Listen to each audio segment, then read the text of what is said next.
simbol daripada moderat dalam Islam itu adalah Al-Quran sendiri yang berbicara banyak hal, ya. Belum sebutkan di sini.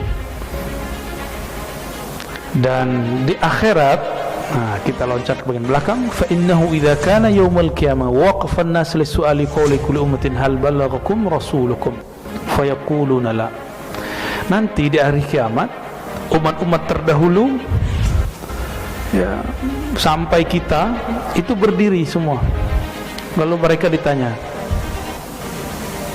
hal ballaghakum rasulukum, apakah rasulmu telah mendakwahi kalian? Lalu mereka menjawab, la, belum. Fa yuqalu lirrasulil ladzi ursila ilaihim, maka nabinya dipanggil, wahai para rasul, benarkah kalian belum berdakwah kepada umat kalian? Fa yaqulu na'am, justru kami sudah menyampaikan ya Allah. Tuh, antara nabi sama umatnya udah beda.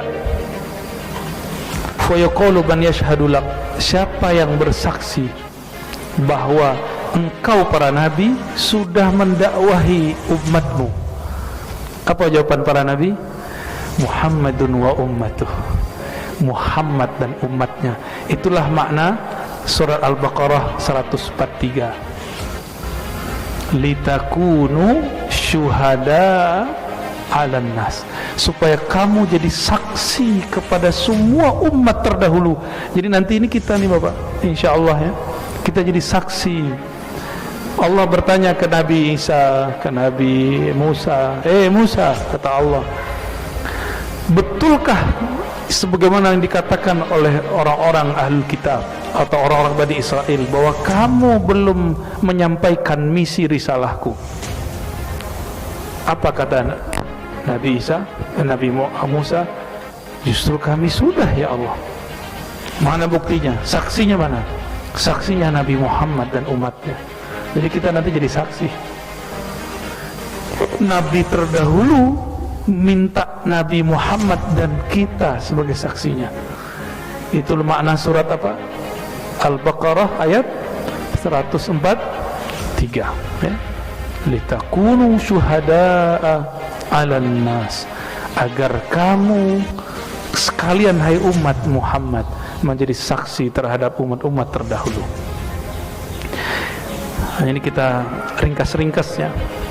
Dan yang keempat, khasais keutamaan umat Nabi Muhammad sallallahu alaihi wasallam, yusur syariatil Muhammadiyah, kemudahan dalam menjalankan syariat Nabi Muhammad sallallahu alaihi wasallam. Apa kata beliau? Syariatuha aisarus syara'i'. Syariat umat Nabi Muhammad syariat yang paling mudah. Wadzalika binassil Quran, karena itulah nas dari Quran. Allah mengatakan dalam surah Al-Baqarah 185, nanti dicek di rumah, yuridullahu bikumul yusra wa la yuridu bikumul usra. Allah hanya menginginkan kemudahan bagimu, bukan kesulitan. Maka orang-orang yang berpikir bahwa syariat ini menyulitkan, dia telah menyalahi pemahaman yang Allah turunkan. Dulu saya sering buat daurah kajian zakat. Mohon maaf, itu bapak-bapak, ibu-ibu bertanyaannya gimana supaya nggak kena zakat. Serius Pak, ibu-ibu emas di mana-mana tangannya, golangnya itu kalau diangkat 3 detik udah turun langsung berat. Kalau nanya, Ustaz, kata orang kalau emasnya dipakai tidak wajib berzakat. Nah, ngeri, jawabannya ngeri. Kita jawab, pas kita jawab dia ngobrol.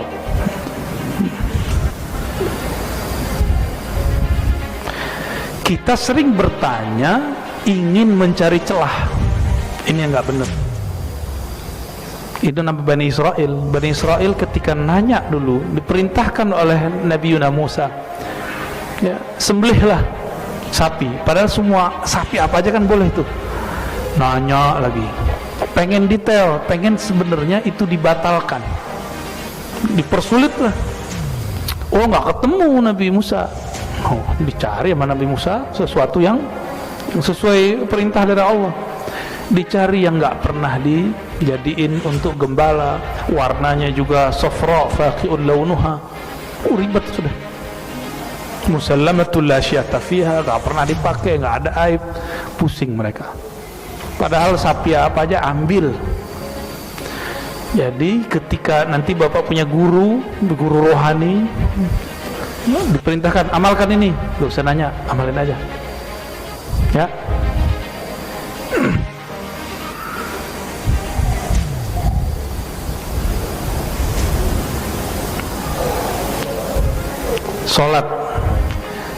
Sholat kita ini sudah paling mudah. Nggak sanggup berdiri, ngapain? Duduk. Nggak sanggup duduk, berbaring. Nggak sanggup berbaring, kita sholatin, Pak. Kita sholatin nanti, tenang aja, ya. Dulu kalau kena najis pakaiannya dipotong. Sekarang cukup dibersihkan, selesai. Dulu apabila orang bertobat dari kesyirikan, dia harus faqtulu anfusakum, bunuh dirimu. Ada nggak yang begitu, Pak? Syariat bunuh diri ada nggak sekarang? Nggak ada. Syariat kita betul-betul dimudahkan. Allah mudahkan semua. Ada seorang yang sangat miskin. Dia datang kepada Rasulullah, mengadu, wahai Rasulullah, bulan puasa aku menggauli istriku di siang hari. Rasulullah panik, ya Allah, berat kafarahnya, penebusnya berat. Apa tebusannya? Kafarahnya apa? Puasa 2 bulan berturut-turut. Dia bilang, ya Rasulullah, saya ini orang lemah, penyakitan. Ya udah, kamu ngasih makan 60 orang miskin. Ya Rasulullah, yang miskin mah saya. Akhirnya Nabi ambil makanannya, kurmanya, nih, kira-kira mungkin ada 60 butir di dalamnya, nih kamu bagi-bagi. Ya Rasulullah, kalau saya bagi-bagi ntar saya makan apa? Udah buat kamu. Ya, itu terjadi, Pak. Begitu longgarnya Rasulullah SAW jika sudah terjadi perbedaan kondisi. Dan itu cuma umat Nabi Muhammad SAW. Umat terdahulu nggak ada cerita bunuh diri, nggak ada cerita. Makanya bersyukur jadi umat Nabi Muhammad SAW, ya. Kalau sholat Jakarta sekitar ini kan macet terus. Sekarang ulama kita sudah mengeluarkan beberapa kajian, walaupun belum jadi fatwa, ya. Jika macet yang luar biasa, kita terjebak di jalan, boleh dijamak tapi bukan qasar. Boleh dijamak tapi bukan qasar. Mengikuti qaul Imam Syafi'i bahwa kebolehan menjamak salat karena masyaqqah. Masyaqqah itu kesulitan. Kita kalau kena macet sulit nggak? Kemacetan zaman dulu jarak, kemacetan apa, kesulitan zaman dulu jarak, kesulitan zaman sekarang mobil nambah, jalan nggak nambah. Ya, gengsi nggak punya mobil, beli mobil. Tiap hari orang beli mobil, jalannya segitu-gitu aja. Ya salam, siap-siap macet. Maka di dalam fikih-fikih ulama kita hari ini, mereka memperkenankan kita untuk menjamak sholat ketika terjadi kemacetan luar biasa, tapi tidak qasar. Ingat ya, boleh digabung maghrib 3, isya 4, tapi bukan 3-2. Zuhur asar 4-4, bukan 2-2. Nah, ini tolong jangan salah paham nanti, ya. Kalau di mazhab Imam Malik semuanya disebut dengan qadha, diqadha aja. Baik.